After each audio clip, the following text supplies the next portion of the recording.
وعيدة عيدة عشير يدرس ونقبة عيد العافية السلام عليكم ورحمة الله وبركاته. مالين وناكسن halka naga daawanayso waa miskiintii yareed. fadlan rabadaanka fadligiisa dambe inuu ilaahay leeyahay qadarka ku waafajiyo. please subscribe-ka igu caawi. please codsi ayay iga tahay, intaasna qasab ma ahan. ilaahay fadligiisa igu soo caawi, rabadaanka fadligiisa igu caawi.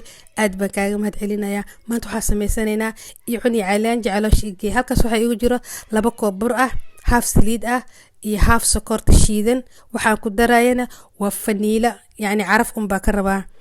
marka intaas isku soo xashaya ama isku soo qasaya.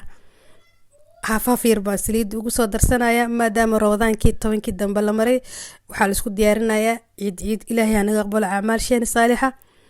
maasha Allah tabarakallah. xunka qof walba lagu yaqaan aad buu u fudud yahay, aadna wuu macaan badan yahay. kulli cid macaan karnaa koodhe Soomaali sokor saliid lagama waayo. marka laba diseen ayaa u sameynaya. diseenkan fargeetada ayaan geesaha kaga soo sameynaya iyo diseenkii kale caadiga ah oo macruufka ah oo la kuskusay. marka maasha Allah tabarakallah saraxa aad buu qurux badan yahay, indhaha kama qaadin kartid, caadi ma ahan. laba rinji ayaa u isticmaalaya. rinjigaas kale rinjiga saddexaad iima yaalo.